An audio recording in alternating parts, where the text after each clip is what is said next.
arms crossed as he watched Wine giggling on the carpet with his 4-year-old nephew, Fabian. The little boy was animated, his small hands flying in the air as he recounted a story Wine seemed genuinely captivated by. Her laughter rang out, light and infectious, filling the room with a warmth Theon didn't realize he had been missing. His gaze softened as he watched her. Fabian suddenly declared, "Bride, I'm going to sleep with you tonight." Wine gasped in exaggerated excitement. "Really? Fabian, I would love that." But Fabian pouted dramatically. "But Grumpy Uncle won't let me." Wine chuckled, tousling the boy's dark curls. "Don't worry, sweetheart. He won't say anything." Fabian sighed deeply, running his fingers through his hair in a gesture that was far too mature for a 4-year-old. "He won't, because the day you became his bride in that white dress, I wanted to play and sleep with you, but Grumpy Uncle said no one can play and sleep with his bride except him." Wine choked on air, her laughter cutting off as her face flushed deep red. She covered her mouth wide-eyed while Fabian looked up at her innocently. From the doorway, Theon's lips quirked into a rare smile at her reaction. "Fabian," Wine said, clearing her throat and trying to maintain composure. "Your uncle was speaking nonsense. Adults don't play, you know. But tonight I'll see who dares to stop you from sleeping with me." Before she could say more, Theon cleared his throat, stepping into the room. His deep, cold voice broke the moment. "Are you sure adults don't play?" She stiffened, her gaze snapping to him. Her earlier confidence evaporated as she sat straighter, looking anywhere but at him. Fabian crossed his arms and declared, "I'll sleep with Bride tonight, Grumpy Uncle, and you can't stop me." They raised a brow, stepping closer. "Really?" Fabian, quick as lightning, jumped into Wine's arms, clutching her tightly. "You can't scare me." Then pointed a finger at Fabian, his jaw tightening. "You little punk, I'll beat the shit out of you if you keep acting naughty." Wine glanced between them nervously. "Then you will scare him," she said softly, her tone almost pleading. Theon's dark eyes flicked to her, a hint of amusement glimmering. "Not everyone is Wine," he muttered, "who'd be scared of me. He's used to this." Wine blinked, her lips parting in surprise. "I'm not scared of you," she retorted quickly. Fabian puffed out his chest. "If Grumpy Uncle tries to scare Bride, I'll punch him." Wine burst out laughing while Theon pressed his lips together, suppressing his smile. "All right, enough. Get out of here now," he said, shooing Fabian out of the room. The little boy frowned, pointing at Theon as he left. "I'll get my revenge, Grumpy Uncle." Once Fabian was gone, Theon closed the door and turned to Wine, his steps slow. He stopped in front of her, leaning close until his face was inches from hers. His deep voice dropped lower. "So you're not scared of me?" Wine blinked, shaking her head, though her trembling fingers betrayed her. Then smirked, catching her hand and raising it slightly. "Then why are you trembling?" he murmured. She gulped. "I'm just nervous." "Nervous?" he echoed, tilting his head. "Why?" "I don't know," she whispered, biting her lip. His gaze dropped to her lips. He smirked at me. "Is it because of the wedding night?" Even though you were blushing, her cheeks burned brighter. "Keep quiet. It's been a month. I don't even remember it." Theon chuckled, his deep voice rumbling in his chest as he straightened and turned away. Loosening his tie, he reached for a cigarette, lighting it as he leaned against the wall. Wine stood abruptly, walking over and holding his hand. "Will you let Fabian sleep with us tonight?" she asked softly. Theon caught her hand and pressed it against his chest. His warm breeze fanned her face as he blew a puff of smoke to the side. "You know Elisa won't allow it. That poor boy's heart will break." Wine frowned, her gaze dropping to the cigarette, and she removed her hand from his chest and snatched the cigarette from him. "Don't you dare crush it in your hand." He swiftly caught her wrist before she could crush it in her palm. "Then don't smoke, at least not in front of me." She glared at him. Then crushed the cigarette under his shoe, taking her chin gently to tilt her face back to his. Anyway, you don't mind Fabian sleeping with us, do you? She murmured, confused by his intense gaze. I wouldn't mind, but Elisa doesn't like him being around you, you know that. Her face fell as she lowered her head. I know, I felt it. Don't think too much about it. He leaned closer, his nose brushing hers. We'll leave tonight, he said quietly. Wine's eyes widened as she grabbed his hand again. Please, not tonight. We just arrived yesterday. Can't we stay a little longer? I like it here with your parents and Fabian. Tim studied her for a moment, his eyes softening. One night is enough. Please, she whispered, her voice pleading. Just today. You never listened to me. He exhaled, nodding reluctantly. Fine, one more night. Her face lit up as she threw her arms around him. Thank you. Tim chuckled softly, wrapping his arms around her. And yet you say I never listen to you. She pulled back, grinning. You don't most of the time. He smiled, his thumb brushing over her cheek. You're lucky, I like seeing you happy. He leaned down and kissed her cheek. Dinner time. The dining room was filled with a pleasant hum of conversation as everyone settled into their seats. Tim's mother smiled warmly, turning to Wine, who was busy chatting happily with Fabian. Wine, dear, did you cook tonight? She nodded eagerly, her face lighting up with excitement. Yes, I did. Fabian, sitting beside her, beamed. I already know it's going to be amazing, Bride.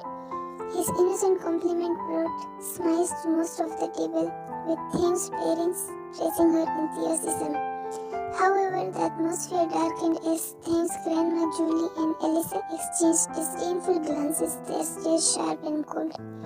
Tim sat silently, his eyes flickering between Wine's cheerful face and the hostile looks from his grandma's sister and sister-in-law. His grip on his chopsticks tightened, his knuckles widening as he struggled to contain his irritation. The meal began quietly, punctuated by occasional compliments from Tim's parents about the food. This is wonderful, Wine, his father said with a kind smile. Thank you, Wine replied shyly, her happiness evident, but the peaceful moment shattered when Elisa suddenly let out a sharp yelp, quickly followed by Julie. What's wrong now? Tim's grandma asked, her tone laced with annoyance. Julie raised her hand, holding up a strand of hair she claimed to have found in her food. Look at this. Is this how you cook, Wine? It's disgusting. How dirty can you be? Elisa chimed in mockingly. Honestly, it's gross. Did you even wash your hands? Wine's eyes widened in shock, her mouth opening to defend herself, but Tim's grandma snorted derisively. I told you she's not suited for this family. Can't even cook a clean meal. Tears welled up in Wine's eyes as she tried to speak, but Tim's voice cut through the tension like a blade. So what if you found a hair? He growled. It could just as easily be your own. Julie turned sharply to him. Don't defend her just because she's your wife. She needs to learn how to be better. His jaw clenched, his teeth grinding audibly as his parents jumped in to defend Wine. Enough, his father said sternly. This is unacceptable behavior, Julie. You have the long hair here. Wine's hair is not that long. His mom spoke. Exactly, only Julie and Elisa has that long hair here. Tim muttered coldly, but Elisa wasn't done. Look at him, so protective of her. She sneered. How pathetic. Defending her like she's perfect. Tim's brother, trying to diffuse the tension, turned to Elisa. Just stop, Elisa. But Tim had reached his breaking point. He slammed his hand on the table with a loud bang, startling everyone, including Wine and Fabian. His voice was low and furious as he said, I have had enough of this nonsense. Fabian flinched in his seat and Wine immediately grabbed Tim's arm. Hey, please, she whispered. You're scaring Fabian.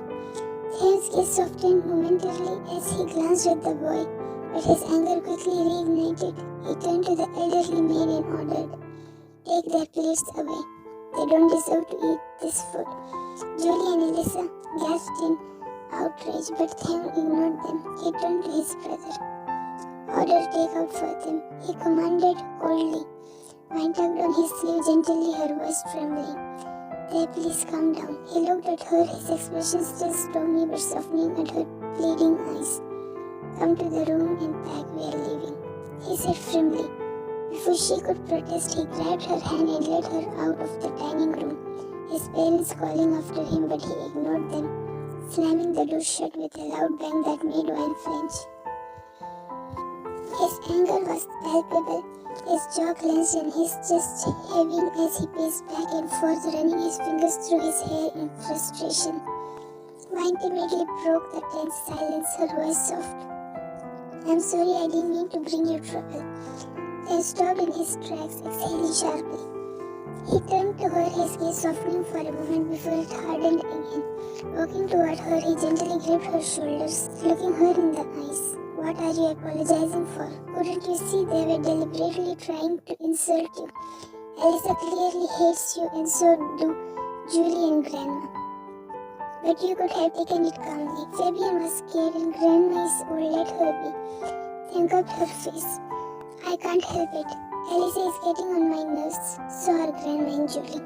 One sighed, lowering her gaze. "Alyssa acts as if her sister's proposal was for me," she murmured, and then looked at him as if remembering something. "You know, when Julie told me that Grandma and they both wanted Alyssa's sister to marry you, I thought you were forced to marry me. I didn't understand you had this Ice Prince personality, but then I realized no one can force you." His eyes narrowed as her words sunk in. "Is that why you didn't let me near you after our wedding night?" One blinked, her face flushing. She tried to avoid his piercing gaze as she muttered, "Shut up, you're the one who doesn't come near me. Cold iceberg." Thane's lips curled into a small smirk as he held her by the waist and pulled her close to his chest, his voice low and teasing. "Cold iceberg, are you sure?" When shook her head quickly, looking up at him with a shy smile. "No, you are a pervert." He leaned in closer, his voice dropping into a husky whisper. "Just for you." Her cheeks burned and she hesitated before murmuring, "Can we stay here tonight?" His expression shifted, his body stiffening as he pulled away slightly. "No," he said, shaking his head firmly. Her eyes glistened with unshed tears.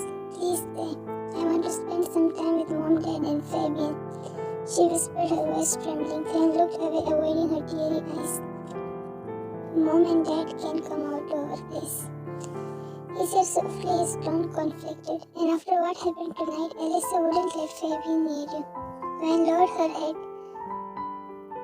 blinking back her tears. The sight tugged at his heart and he sighed deeply before pulling her into his arms, holding her tightly against his chest. "I can't stand the way they treat you, Wayne," he murmured. "I don't care about them," she mumbled against his chest, then pressed a tender kiss to the top of her head, his voice softening. "No one can force me for anything, but you make me helpless. We'll go tomorrow, just one more night, okay?" Wayne pulled back slightly, her face lighting up in joy. "Really?" He smiled faintly, leaning down to press a gentle kiss to her forehead. "But you have to promise me we'll leave tomorrow and you won't argue about it. You're the best." She nodded eagerly, her happiness radiating as she leaned up and kissed him softly. Then deepened the kiss, pulling her closer until there was no space left between them.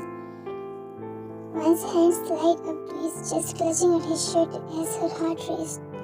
Then tilted his head, deepening the kiss further as one of his hands cupped her cheek while the other rested on her waist, holding her firmly in place. The door knocked, causing them to pull away. Wayne came at least have the meal, then pressed his forehead against Wayne's. "Mom is waiting there." He nodded as she adjusted her hair and walked to the door. Next day, Wayne sniffled, wiping her tear-streaked face with trembling hands as she turned around, only to freeze when she saw Thane standing in the doorway. His sharp eyes immediately caught the redness and puffiness of her eyes, his expression darkening with concern. He strode toward her in long, purposeful steps, stopping in front of her and gently placing his hands on her shoulders. "Why were you crying?" he asked softly, though his tone was firm. Wayne forced a shaky smile and shook her head. "I'm fine, let's just go, I'm ready." Thane frowned, his grip on her shoulders tightening slightly. "Wayne," he said more firmly, his deep voice leaving no room for argument. "What happened?" The words she was desperately trying to keep up crumbled and Wayne broke into tears, throwing herself into his embrace. Her body trembled as she sobbed against his chest, her words coming out broken and choked. I went to see Fabian, but Alice locked him in the room. He was crying, thin, but she wouldn't let me see him. I wanted to see him so badly. Then's jaw tightened, his eyes narrowed as he listened. His hands wrapped soothing circles on her back, but his posture screamed anger. He placed a firm kiss to the top of her head before muttering, "Stay here." Once head shot up as she clung to his shirt. "Where are you going?" she asked anxiously. His voice was icy, his gaze sharp. "I'm going to teach Alyssa a lesson she won't forget." Mine shook her head vigorously, her eyes pleading as she held onto him tighter. "No, Them, please don't. I don't want any fights or argument. Just leave it, let's go home." Them's expression softened at her teary, vulnerable gaze. He sighed deeply, wrapping his arms around her again. With infinite tenderness, he leaned down and kissed each of her puffy eyes, lingering as if to erase her pain. "Why are you hurting yourself like this, Wine?" he murmured, his voice filled with gentle frustration. "Don't give a damn about anyone who doesn't deserve it." Wine sniffled again, snuggling into his chest. Her voice was small as she said, "But Fabian is innocent. He doesn't deserve this." Thing exhaled heavily, holding her tightly as he rested his chin on her head. When her sobs subsided and she began to pull away, he glanced down at her, a mischief glint in his eyes. "You like kids that much?" Wine blinked confused before she caught the teasing edge in his tone. Her face flushed instantly. "What?" He smiled, pulling her closer. "If you like kids so much, I'll give you one of our own." Her cheeks burned as she tried to press a smile, sweating his chest slightly. "Then stop it, don't say things like that." But Thane only laughed, glad to see her mood lifting. His thumb brushed her cheek as he teased, "We should go home fast then. The sooner we get there, the sooner we can start working on it." Wine glared at him, though the corner of her lips twitched. "You're impossible," she muttered, pulling out of his embrace.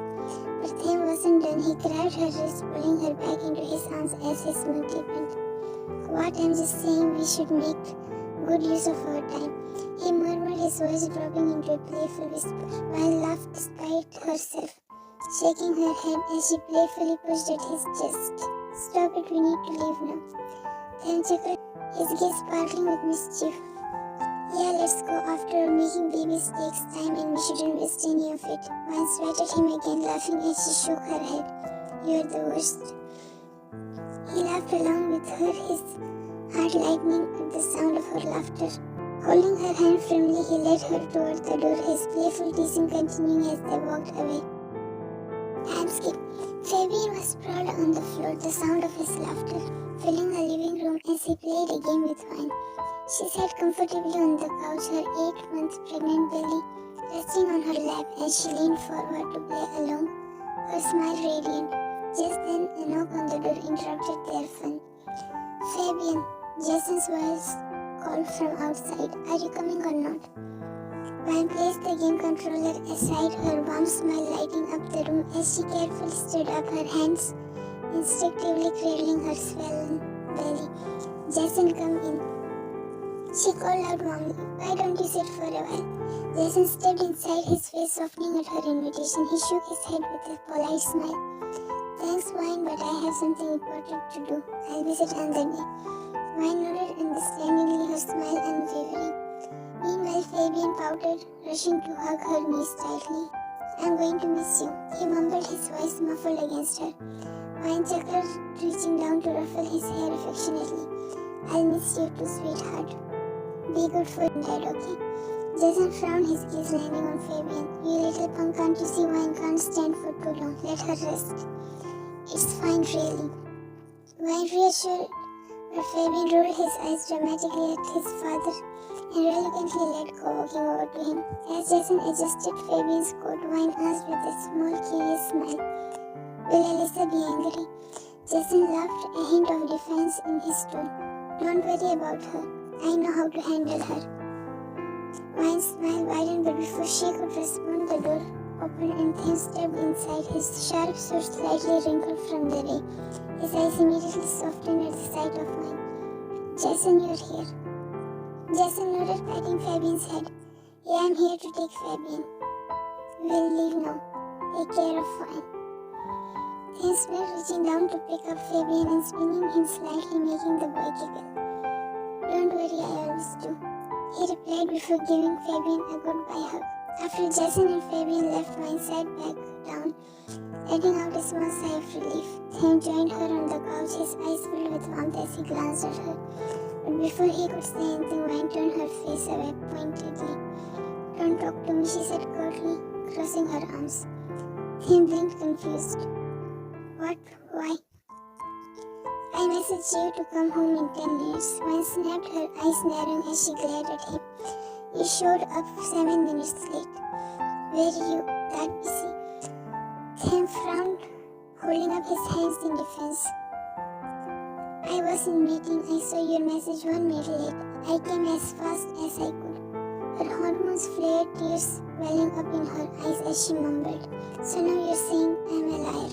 Tim's eyes widened in panic as her tears began falling like rain. No, that's not what I meant, he said quickly, reaching for her hands, but she pulled them away, her sobs growing louder. He shifted closer, his voice soft and coaxing. Vine, I didn't mean it like that. Please don't cry, I'm sorry. He pulled her into his arms. After a few moments, her sobs quieted down, though her cheeks were still tear-streaked. She sniffled, pulling back, and looked at him with puffy eyes. Bring me ice cream, she said, her voice trembling.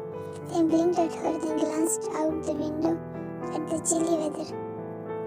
Ice cream in this cold. Her eyes glistened with fresh tears, and she bit her lip as if she might start crying again. Tim immediately panicked. Okay, I'll get it right now, he said hurriedly, standing up. Vine nodded, her lips reaching into a small smile as he leaned down, pressing a tender kiss to her forehead. Then lowering himself further, he kissed her swollen belly. Baby, come out soon, you're exhausting lady here, he murmured playfully. Just then, a gentle kick made Vine laugh softly. See, the baby didn't like you saying that. Tim chuckled, staring up straight. He looked down at her lovingly before she caught his hand, stopping him. I'm sorry about last night, she mumbled, her gaze shy. I woke you up in the middle of the night just to make mistake. Tim's heart melted at her guilty expression. He crouched down, taking her hand and pressing against it. Anything for you, love, he whispered. Her smile grew as he kissed her hand again, his gaze filled with nothing but devotion. I'll be back with your ice cream, he said with a wink, heading for the door. Vine watched him leave, her heart full and warm. Few months later, Tim pushed the door open, the quiet creak barely audible or Vine's muffled giggles. She was sitting cross-legged on the bed, her phone in hand, mumbling to herself. Oh, Silas, she cooed, her voice dreamy. You're so handsome, so perfect, I just love you. Tim froze in his steps, his sharp eyes narrowing.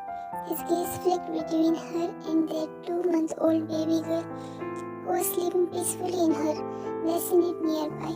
Clearing his throat loudly, he attempted to grab Vine's attention, but she only giggled louder, completely immersed in her game.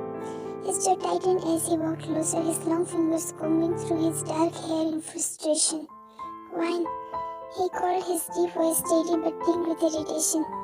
She hummed, absently not looking up. Vine, he called again, firmer this time, but her giggles continued. Fed up, he snatched the phone from her hands. Vine gasped, glaring up at him. Tim, give it back, she huffed, reaching for her phone. He held it out of her reach, his dark eyes boring into hers. So this Silas guy is more important than me, he muttered, his voice low and cold. Vine frowned, crossing her arms. There, he's just a character in the game, give it back. Tim clenched his jaw. Fine, he muttered, tossing the phone onto the bed. Enjoy your perfect silence then. Turning away, he walked over to the bassinet, just as their baby girl began squirming and letting out soft cries. His face immediately softened as he bent down, scooping her up gently in his arms. Sweetheart, it's okay, daddy's here, he murmured, cradling her against his chest. The baby quieted almost instantly, her tiny hand curling against his shirt. Vine bit her lip.